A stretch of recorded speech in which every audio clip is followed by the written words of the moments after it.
I'm not the cause. No, I'm not the cause. You are the cause. I'm only a mouthpiece of God. He told me what to say, and it was based on what you have done. If you did not do anything to offend God, God would not have made you to make that prophetic statement which is affecting you today. And know what? Even though I made a prophetic statement, if God did not back it, it cannot happen. So it is God who got me. But you are the cause of this. There are some head of villages, head of homes, head of families that are leading their people to the path of hell.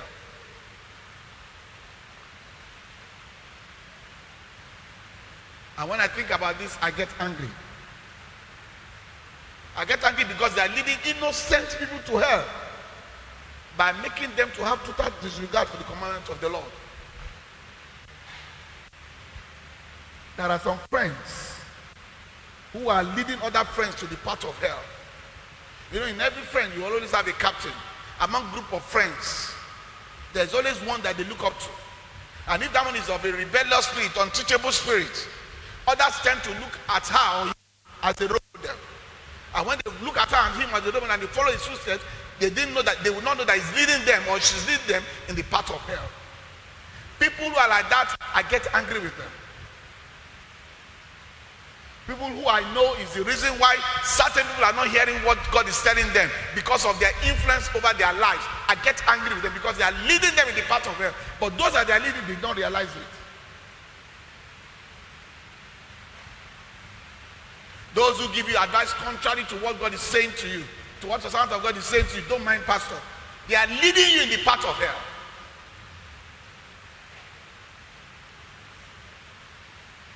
Because I tell you to have a total disregard to what God is saying.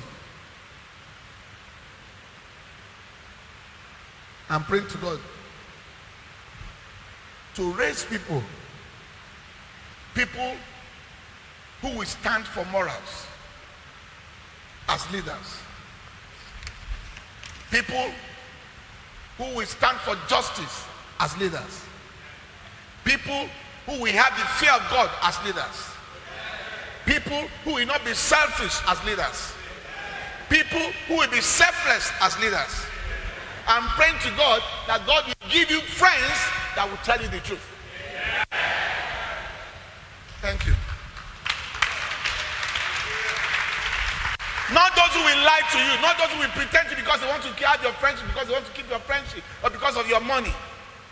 But those who will tell you as it is.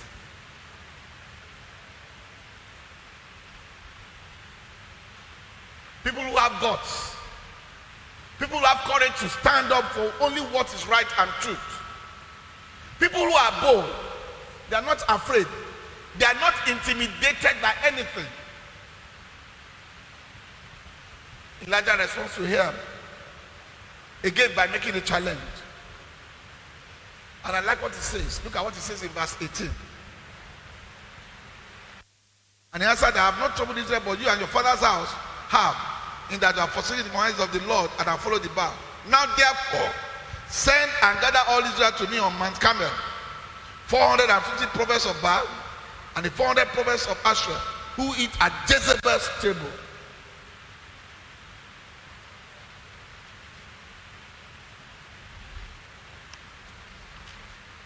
Who eat at Jezebel's table.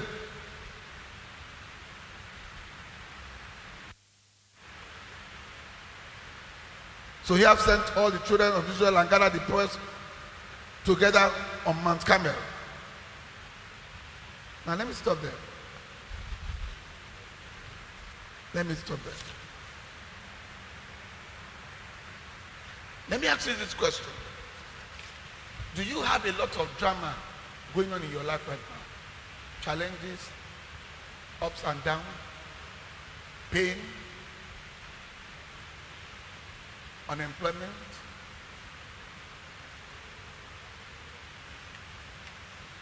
not getting married, all those things that are giving you stress. Do you have them in your life? Now what I need you to do is to check your life. If you're a member of this ministry, I will advise you to check your life first. Because they can only be of two things, not three, two things. It cannot be because of this ministry, no. Because you hear the true word of God. It can't be that. So two things are left. You or your household enemy. But I would like you to pay more attention on yourself. Is there any way that you have total disregard for the commandment of the Lord? Are you living your life according to the standard of the word of God? Or you have become a God to yourself and you choose what you want to do? The book of life, Deuteronomy 28, 1-14, says, if you carefully obey the Lord our God and follow his commandments, and you do the Lord your God will place you high above all the nations of the world. Above all the problems of this world, he will place you high above them. That's what the Bible says. Amen. That's what the Bible says.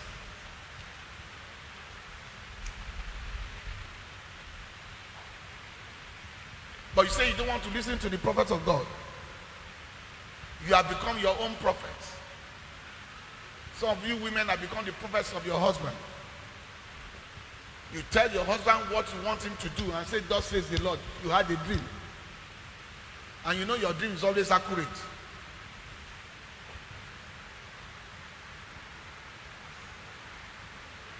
Listen to what the Bible says in 2 Chronicles 20:20.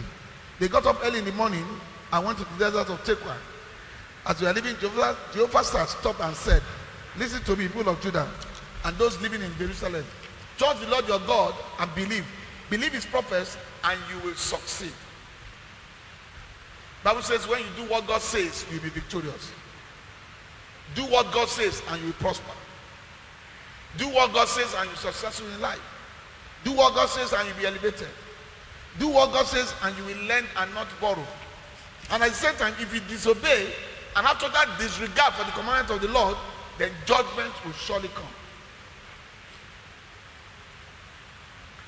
If you look at it carefully, beloved, the passage that talks about blessing, the verses are just 14 verses. In fact, 13 verses.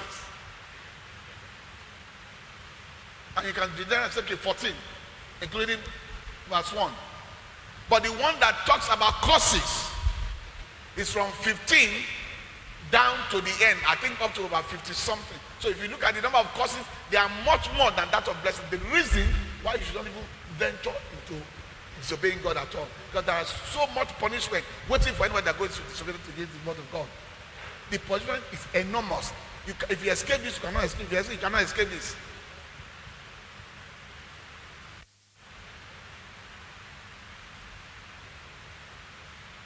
That's why you need to check yourself.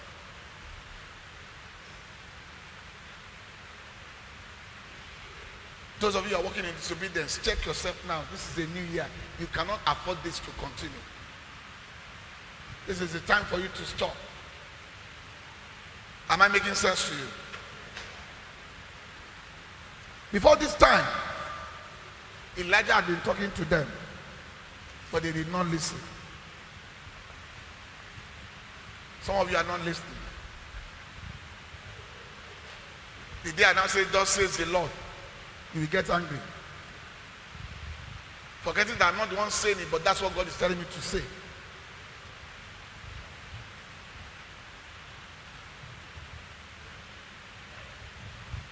The servant of God is not the reason why you are not married. It's not the reason why you don't have children. It's not the reason why you are not prospering. It's not the reason why you are not employed. It has nothing to do with the church as long as you hear the raw truth. The question you should ask yourself is, how much of the word am I complying with?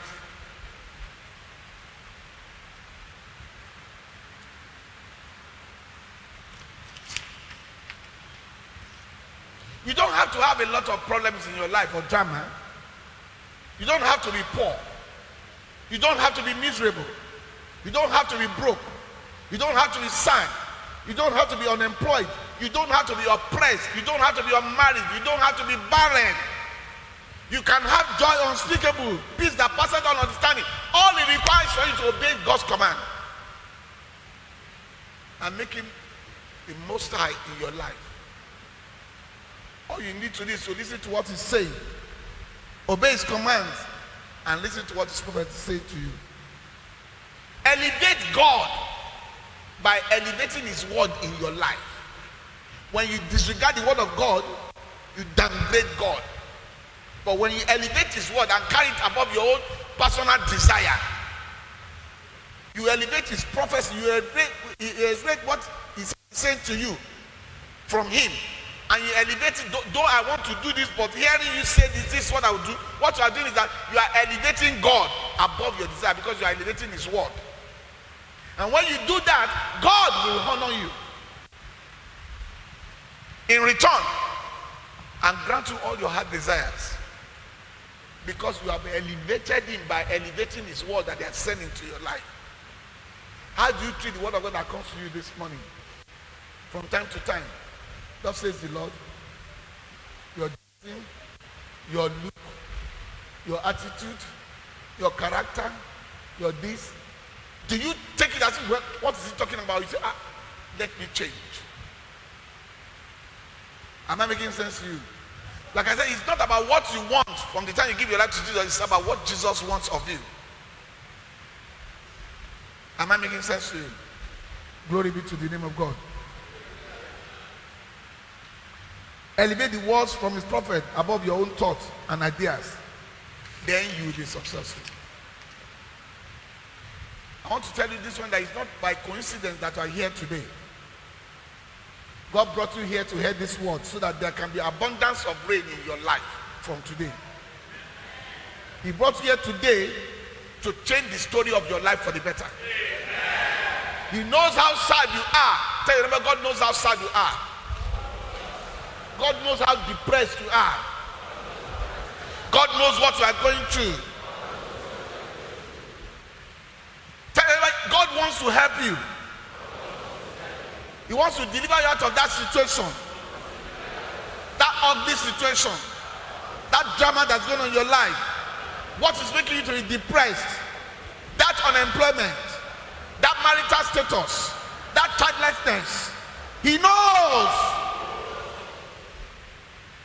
That's why he brought you here this morning, to hear the message of truth that can transform your life if only you will listen and comply. Yeah, somebody shout hallelujah. So hereby the people are dishonored God by disobeying his commands. Elijah said, go and call all the prophets who preach and prophesy what your wife wants them to say. All those prophets who preach and prophesy what your wife wants them to say. We have a lot of churches say that sounds of God is not speaking what God is asking him to say, but what his wife is telling him to say. Or what some powers in the church, those who give money, are telling him to say. We thank God that that cannot happen here. I said we thank God that that cannot happen here.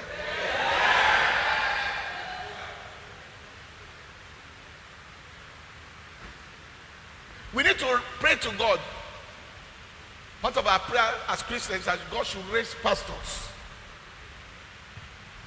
who will stand for the truth, who will speak the truth, who will not be controlled by any power, including that of their wives. You know, the Lord was telling me something the other day. He said, Pastor, Mrs. is now a fashion. Just like, you know, when you see the billboard of many churches, you just see the pastor and his wife.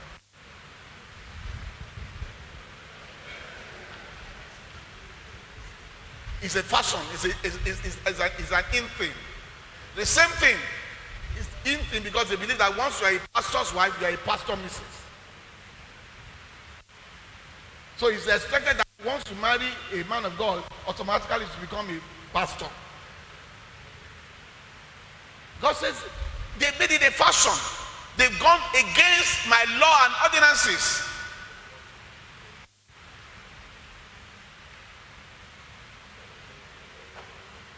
Am I making sense to you? You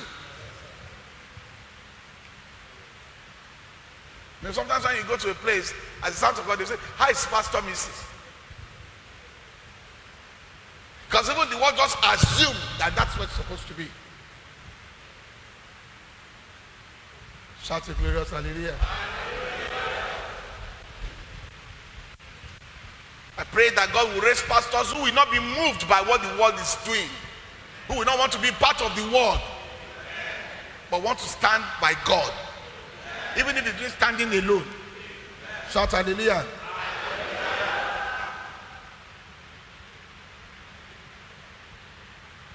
In many positions of leadership today, the leader is not the one running the affair of the state, the country, organizations, church, and so on and so forth, but rather some power who is behind the scene telling the leader what to do. The power behind the scene in this church is our Lord Jesus Christ. And you all know that. I'm sure you know. Shout hallelujah. Look at verse 19-21. Then Elijah said to the people, I alone am left a prophet of the Lord, but Baal prophets are 450 men. In fact, before we go there, let's look at 20. So Ahab sent for all the children of Israel and gathered the prophets together on Mount Carmel. And Elijah came to the people and said, how long will you falter between two opinions? If the Lord is God, follow him. But if Baal, follow him. But the people answered him not a word. How long will you falter between two opinions? If you want to be a Christian, be a Christian. If you don't want to be a Christian, get out. How can you say you're a child of God and your opinion, there is no reflection of God in everything that we do? How can you say you belong to this ministry and there is no reflection of this ministry in your character? We cannot see us in you. You are totally different. Rather, when we see you, we see something else. And we are wondering, and you say you belong to this ministry. Am I making sense to you? How long will you falter between opinions? Choose which one you want to follow. But they didn't say what. They didn't say what.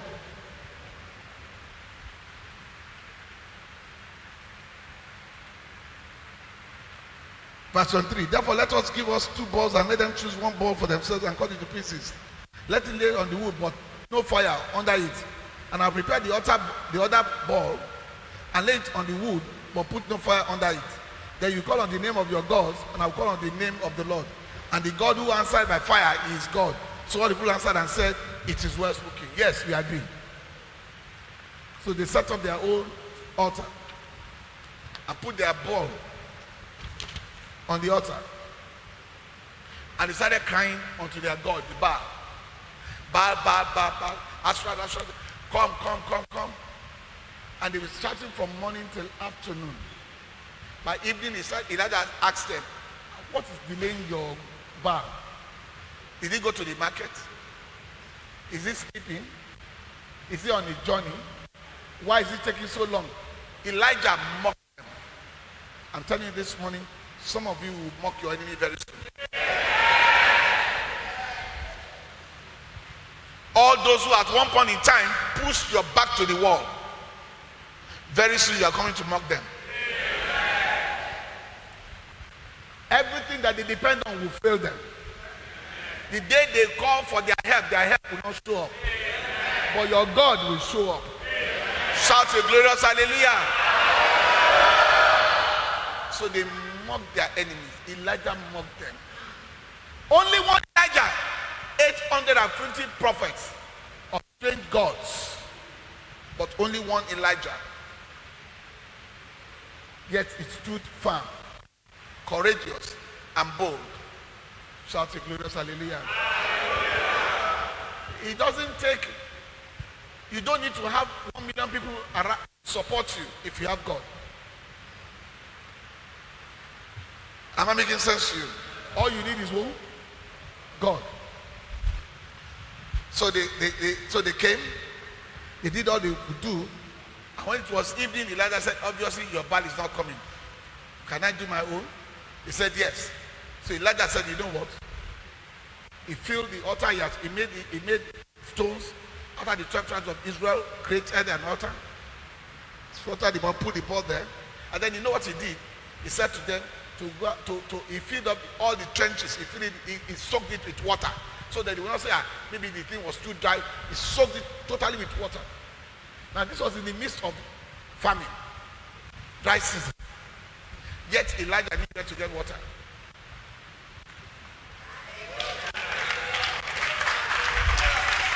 He knew where to get water.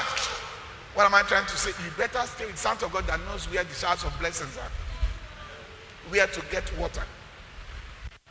Even in the midst of horrible situations. When they put every other blessing is being pulled down, you find that you'll be lifted up. Shout hallelujah. So they filled up the trenches.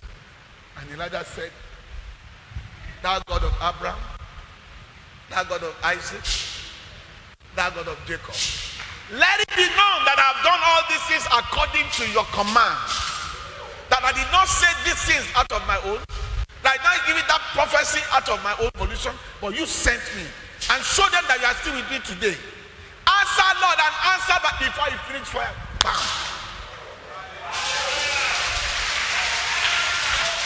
So as I speak to you this morning, Lord, let it be known that I'm your servant.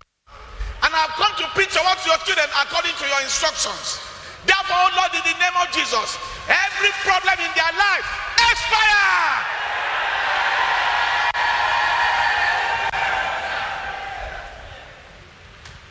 Are you following me this morning?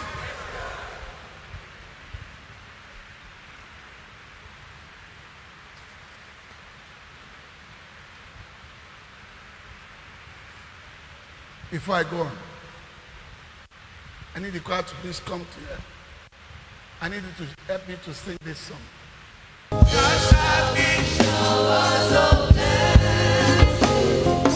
This is the promise of God. There shall be seasons refreshing from the Savior of God.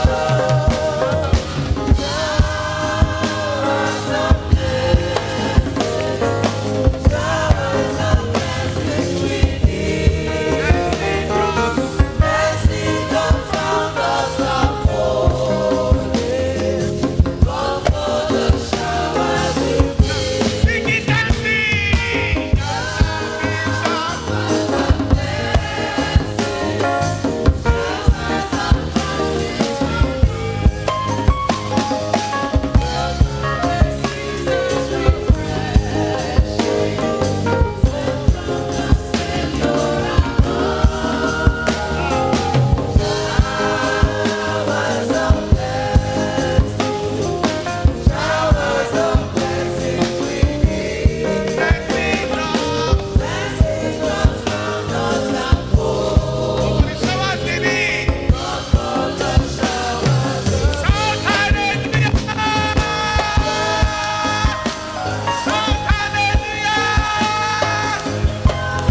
of abundance. Turn to your right. Say to your neighbor, I hear the sound of abundance of rain. I hear the sound of abundance of rain in your direction. He's coming in your direction. He's coming in your direction. He's coming in your direction. He's approaching. He's approaching. He's approaching. He's about to fall. He's about to fall. He's falling.